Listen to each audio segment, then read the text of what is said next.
40% reservations ఏదైతే మరి కామారెడ్డి డిక్లరేషన్లో భాగంగా కాంగ్రెస్ పార్టీ అది ఇచ్చిందో మరి దాన్ని వెంటనే మరి దానిపైన లోక్సభ ఎన్నికల సందర్భంలోనే తమ వైఖరి చెప్పాలని చెప్పేసి ముఖ్యమంత్రి గారు అట్లాగే కాంగ్రెస్ పార్టీ నాయకత్వము తమ వైఖరి చెప్పాలని చెప్పేసి డిమాండ్ ఏర్పాటు చేయడం జరిగింది. మరి గతంలోనేమో కామారెడ్డి డిక్లరేషన్ భాగంగా మరి కర్ణాటక ముఖ్యమంత్రి అయినటువంటి సిద్ధరామయ్య తోటి బీసీ డిక్లరేషన్ ఆ రోజు మరి వాళ్ళు చేయడం జరిగింది. చేసి మరి ముఖ్యంగా స్థానిక సంస్థల్లో మరి లోకల్ పార్టీస్లో 42% రిజర్వేషన్ ఇస్తాము, దానికోసము కులకరణ చేస్తాము, కులకరణ చేసి జనాభా తమాషా ప్రకారము బీసీలకు మరి స్థానిక సంస్థలో రిజర్వేషన్లు పెంచుతామని చెప్పారు. కానీ మొన్న రాజగోపాల్ రెడ్డి గారి మరి ఇంటికెళ్ళి ముఖ్యమంత్రి గారు మరి జూన్లోనే మరి స్థానిక సంస్థల ఎన్నికలు రాబోతా ఉన్నాయి అని చెప్పడం జరిగింది. అట్లాగే మరి ప్రభుత్వ యంత్రాంగము మరి అట్లాగే ఎలక్షన్ కమిషన్ కూడా మరి ఏర్పాట్లు చేసుకోవాలని చెప్పేసి మరి వారు మరి చెప్పడం జరిగింది. మరి అధికారులందరూ కూడా మరి స్థానిక సంస్థల ఎన్నికల ఏర్పాట్ల కోసం నిమగ్నమవుతున్నట్టుగా మనకు కనిపిస్తూ ఉన్నది. కాబట్టి బీసీ జనసభ డిమాండ్ చేస్తూ ఉన్నది, మీరు చెప్పింది ఏంది, ఇప్పుడు చేసుకున్నది ఏందని చెప్పేసి ఈ సందర్భంగా రేవంత్ రెడ్డి గారిని ముఖ్యమంత్రి గారిని మేము అడుగుతూ ఉన్నాం. గతంలో ఏమో మేము పెద్ద ఎత్తున మరి రిజర్వేషన్ ఇస్తామని చెప్పి ఇవాళ రిజర్వేషన్లో ఊసి లేకుండానే మరి మీరు ఆగమేఘాల మీద స్థానిక సంస్థల ఎన్నికలు ఎందుకు నిర్వహిస్తారని చెప్పి సందర్భంగా అడుగుతా ఉన్నాం. మీరు స్పష్టంగా చెప్పండి, ఈ ఎన్నికల సందర్భంలోనే ఈ లోక్సభ ఎన్నికల సందర్భంలోనే 42% రిజర్వేషన్ పెంచి ఇస్తామని చెప్పేసి హామీ ఇవ్వాలి. దానికోసము మరి ఏ దేవుడి మీద మీరు ఒట్టు పెడతారో మరి మా పోషం మీద పెడతారా, మా పైసం మీద పెడతారా, మీరు పెట్టి తద్వారానే మీరు దాని తర్వాతనే మీరు మా బలహీన వర్గాల ఓట్లు అడగాలని చెప్పేసి మేము రేవంత్ రెడ్డి గారికి విజ్ఞప్తి చేస్తున్నాం. అట్లా అడగకుండా ఉంటే మీరు హామీ ఇవ్వకుండా మీరు ఒట్టేయకుండా పోతే మాత్రము ఖచ్చితంగా ఈ స్థానిక సంస్థలో రిజర్వేషన్లు మరి పెంచరా ఏందో అని చెప్పకుండా ఎన్నికలకు వెళ్తే ఖచ్చితంగా బలహీన వర్గాలు మీకు ఎందుకు ఓటు వేయాలని చెప్పేసి ఈ సందర్భంగా నేను ఒకటే అడుగుతా ఉన్నాం.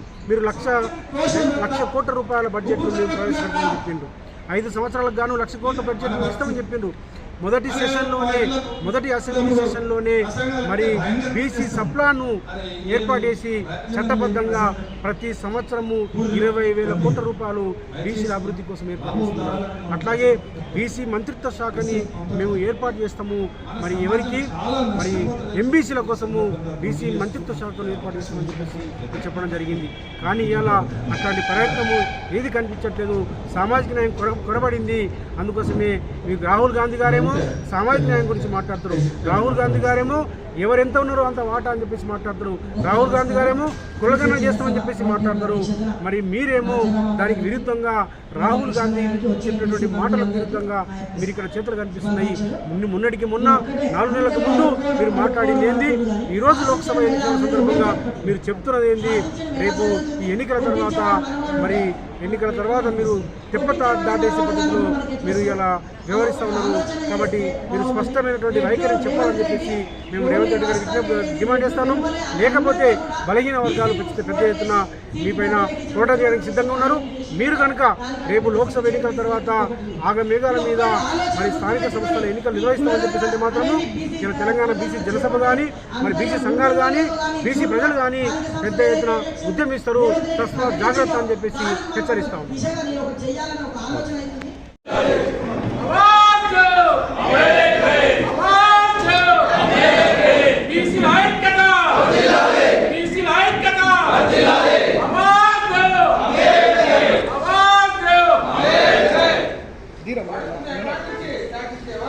రానున్నది రాజ్యం రా, రానున్నది రాజ్యం రా, బీసీల ఐక్యత వర్ధిల్లాలి, బీసీల ఐక్యత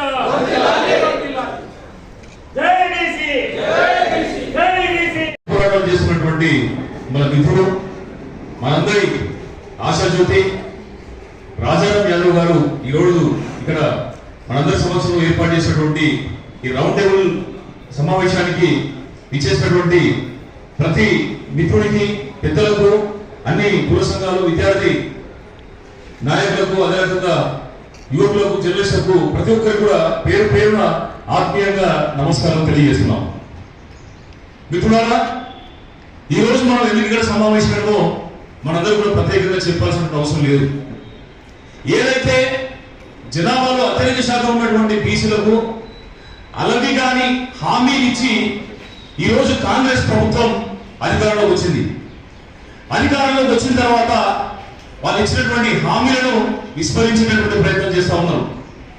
అసలు ఈ ప్రభుత్వం అధికారంలోకి రావడానికి, అంటే కాంగ్రెస్ పార్టీ అధికారంలోకి రావడానికి మనందరం కూడా పాటుపడడం, మనందరం కూడా ప్రత్యక్షంగా పరోక్షంగా సహకరించమనేటువంటి విషయాన్ని మనందరం ఈ వేదిక ద్వారా చెప్తున్నాం. నిజమే ఏంటంటే మనందరి సహకారం ద్వారానే కాంగ్రెస్ పార్టీ అధికారంలోకి వచ్చేది. ఒకసారి అందరూ ఒకసారి చప్పటితో మన యొక్క సంఘీభావాన్ని, మన యొక్క బలాన్ని తెలియాల్సిందిగా కోరుతున్నాం. ఈరోజు జరిగినటువంటి విషయం ఏంటంటే కాంగ్రెస్ పార్టీ అధికారంలో రావడానికి ప్రధానమైనటువంటి కారణం సబ్బడ వర్గాలు ఏవైతే బీసీలు కావచ్చు, దళితులు కావచ్చు, మైనార్టీలు కావచ్చు, కాంగ్రెస్ అధికారంలోకి రావడం వల్ల బతుకులు మారలేనటువంటి ఆలోచనతో కాంగ్రెస్ పార్టీకి అవకాశం ఇవ్వడం జరిగింది. ఈ కాంగ్రెస్ పార్టీ ఏదైతే మన ఓట్లతోని అధికారంలోకి వచ్చిన తర్వాత మన వర్గాల కోసం నిలబడాల్సింది పోయి కేవలం ఒక సామాజిక వర్గం, అది ఒక రెడ్డి సామాజిక వర్గానికి అండగా నిలబడి అవకాశాలు కావచ్చు, వనరులు కావచ్చు, ప్రతి ఒక్కటి కూడా ఒక రెడ్డి సామాజిక వర్గానికి చేసుకోవడానికి మేము ఈ అధికారంలోకి వస్తున్నటువంటి విధంగా వాళ్ళు వ్యవహరిస్తూ ఉంటే దీన్ని ప్రశ్నించడానికి బీసీ సమాజం సిద్ధంగా ఉందనేటువంటి విషయాన్ని కూడా ఈ రోజు చాలా స్పష్టంగా తెలియజేస్తున్నాం.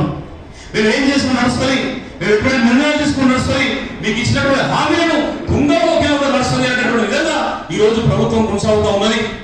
మీరు గమనించాలంటే ఉదయపూర్ డిక్లరేషన్ లో కాంగ్రెస్ పార్టీ ఇచ్చినటువంటి హామీ ఏంటంటే ప్రతి పార్లమెంట్ నియోజకవర్గంలో కూడా ఒక 2 బీసీలకు అసెంబ్లీ ఎమ్మెల్యేలుగా అవకాశం ఇస్తామని చెప్పేసి హామీ ఇవ్వడం జరిగింది. ఆ సందర్భంలో ఇప్పుడు రాష్ట్ర ముఖ్యమంత్రిగా ఉన్నటువంటి రేవంత్ రెడ్డి గారిని చాలా స్పష్టంగా మేము బీసీ రాజ్యాధికార సమితి తరఫున అడిగాం. మీరు ఇస్తా ఉన్నటువంటి 2 సీట్లు ఒక పార్లమెంటు నియోజకవర్గంలో 2 సీట్లు ఇవ్వాల్సి ఉంటే బీసీలకు చెందాల్సింది 34 టికెట్లు కదా, మరి కేవలం మీరు ఒక 22 టికెట్ ఇచ్చేసి మీరు చేతులు దుట్టుకున్నారని చెప్పేసి స్పష్టంగా అడిగితే ఆ సందర్భంలో బిఎస్ హనుమంతరావు గారితో ఒక మీటింగ్ పెట్టి ఇప్పుడు ఆర్థికంగా బీసీలు బలంగా లేరు కాబట్టి అధికారంలోకి వచ్చిన తర్వాత బీసీలకు అవకాశం ఇస్తామని పార్లమెంట్ ఎన్నికలు కావచ్చు, కార్పొరేషన్ పదవులలో పెద్ద పీట ఇస్తా అని చెప్పేసి ఆ రోజు చెప్పినటువంటి కాంగ్రెస్ పార్టీ ప్రముఖులు కావచ్చు, ముఖ్యమంత్రి రేవంత్ రెడ్డి గారు కావచ్చు, మరి ఇటీవల ప్రకటించినటువంటి పార్లమెంట్ సభ్యులలో కూడా కేవలం బీసీల నుంచి 3కే అవకాశం ఇవ్వడం అనేది మన ముందే మన కళ్ళలో పుడుస్తున్నటువంటి విషయం అనేది చాలా స్పష్టంగా మనకు అర్థమవుతుంది. కేవలం ఒక్కరికి ఆగిల్లా అంటే కేవలం ఎంపీసీలకే కాదు, కార్పొరేషన్ పదవులలో ఏదైతే ఎలక్షన్ నోటిఫికేషన్ వస్తున్నటువంటి ఆఖరి రోజు రాత్రి 10 గంటలకు వాళ్ళు రిలీజ్ చేసినటువంటి ఒక కార్పొరేషన్ పదవుల చిట్టా లోపల మీరు రిలీజ్ చేసింది మొత్తం 37 స్థానాలు అయితే అందులో 56% ఉన్నటువంటి బీసీలకు మీరు ఇచ్చింది 17 స్థానాలు, 5% జనాభా ఉన్నటువంటి రెడ్డిలకు మీరు ఇచ్చింది 13 స్థానాలు. మరి అక్కడ అసెంబ్లీ టికెట్లు 2కే కేటాయించి, పార్లమెంటు టికెట్లు 2కే కేటాయించి, కార్పొరేషన్ పదవులు కూడా 2కే కేటాయించి మా దళిత బీసీ వర్గాలను యాదగిరి నరసింహస్వామి దగ్గర కూడా అవమానపరిచినటువంటి విధంగా మీరు కొనసాగుతూ ఉంటే మేమేం మాట్లాడుకుంటున్నారా, లేకపోతే మేమేం జరుగుతున్నా కూడా మేం పట్టించుకోకుండా ఉంటామని చెప్పి అనుకుంటారా? మరి ఏ విధమైనటువంటి విధానం ఇది నేను అడగలేమనుకుంటున్నారా? మరి ఈ రోజు పార్లమెంట్ ఎన్నికల సందర్భంగా బీసీలో ఓట్లు అడుగుతున్నారే, మరి నిజంగా మీకు ఒక రెడ్డి సామాజిక వర్గానికి మీరు అందరం వేయాలన్నా మీ అవకాశాలు ఇవ్వాలనే ఉంటే మరి మీ ఓట్లు మీరే వేసుకోండి, రాజ్యంలోకి రండి, మీ ఓట్లు మీరు వేసుకునే మీరు పార్లమెంట్ ఎన్నికల్లో గెలవండి. ఈ ముఖ్యమంత్రి ఉన్నటువంటి ఒక ధైర్యంతో చెప్తున్న విషయం ఏంటంటే ఈ రాష్ట్రంలో 14 ఎంపీ టికెట్లు గెలుస్తామని చెప్పేసి ముఖ్యమంత్రి గారు చెప్తా ఉన్నారు. మన ముఖ్యమంత్రి గారు చెప్తున్న మరొక విషయం ఏంటంటే మేము అద్భుతమైన పరిపాలన అట్లా కాకుండా మీరు ఏ ఉద్దేశంతో మరి ప్రభుత్వ యంత్రాంగానికి మీరు అధికారులకు మీరు సన్నద్ధం చేస్తున్నారు స్థానిక సంస్థల ఎన్నికలు అంటే ఊకదప్పుడు ఉపన్యాసంతో గట్టి మాటలతోటి మమ్మల్ని ఏమార్చి బలహీన వర్గాల ఓట్లు వేసుకున్నారు అసెంబ్లీ ఎన్నికల్లో. ఇప్పుడు మరొకసారి లోక్సభ ఎన్నికల సందర్భంగా వాటి ఊసేయకుండా మీరు రహస్యంగా మాత్రం ఇంటర్నల్గా మాత్రం ఇమీడియట్గా లోక్సభ ఎన్నికలు రాగానే లోక్సభ ఎన్నికలు కంప్లీట్ కాగానే మా ఓట్లు వేసుకొని మళ్ళీ ఒక సీట్లు గెలిచిన తర్వాత మరి మీరు బీసీని మోసం చేయడం కోసము ప్రయత్నం చేస్తున్నాం స్పష్టంగా అర్థమవుతుంది. అందుకోసం మేము మొదటి స్పష్టంగా మేము డిమాండ్ చేస్తున్నాం కాంగ్రెస్ ప్రభుత్వాన్ని, రేవంత్ రెడ్డి గారి ముఖ్యమంత్రి గారిని, మీరు స్పష్టత ఇవ్వండి లోక్సభ ఎన్నికల సందర్భంగా. సరే మీరు రైతులకు రుణమాఫీ పడ్డారు, దాన్ని దాటవేసారు. రైతు బంధు ఇవ్వట్లేదు, దాన్ని దాటవేసారు. కేవలం రైతు బంధు 3-4 ఎకరాల వరకు ఇవ్వడం జరిగింది. మొన్ననే మా బడుగు బలహీన వర్గాల బిడ్డ సీతక్క ఆదివాసి బిడ్డ నిన్ననే అడిగిన రైతులు మాకు 2 ఎకరాల 3 ఎకరాలు కూడా రైతు బంధు రావట్లేదు అడగడం జరిగింది. మీరు ఆ 3 ఎకరాలు 2 ఎకరాలు కూడా మీరు రైతు బంధు ఇవ్వలేదు. డిసెంబర్ 9 నాడే మేము రైతు రుణమాఫీ చేస్తామని చెప్పి 2 లక్షల రూపాయల రుణమాఫీ చేస్తామని చెప్పారు, అది చేయలేదు. ఇలా కరెంటు కాటా కలిసింది, నీళ్లు లేవు.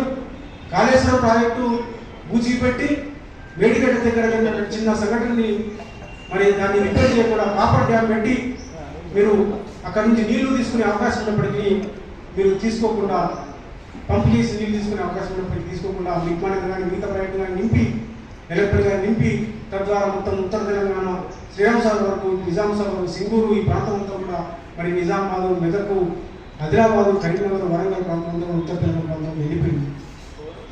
అంటే నీళ్ళు ఇవ్వలేదు, కరెంట్ ఇవ్వలేదు, కనీసం మీరు రైతు బంధు ఇవ్వలేదు, రైతు బీమా ఇవ్వలేదు, ఏ సంక్షేమ కార్యక్రమాలు మీరు అమలుపరచలేదు.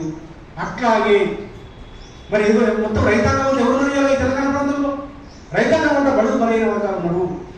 రైతాంగం అంతా కూడా సన్న చిన్న కర్రగత రైతాంగం 100% రైతాంగం అంతా కూడా బడుగు బలైన వర్గాల బిడ్డలు ఉన్నారు. ఇలా మేమంతా కూడా ఈ సరళీకృత ఆర్థిక విధానం తర్వాత మరి ధనిక రైతాంగం అంతా కూడా గ్రామాలు వదిలిపెట్టి వాళ్ళు సేవా రంగంలోకి, వ్యాపార రంగంలోకి, రియల్ ఎస్టేట్కి, విద్యా వైద్యం లాంటి వ్యాపార రంగాల్లోకి, మరి అమెరికా, ఆస్ట్రేలియా లాంటి ఫారెన్ దేశాలకి వెళ్ళి మరొక క్రీమ్ తయారైంది.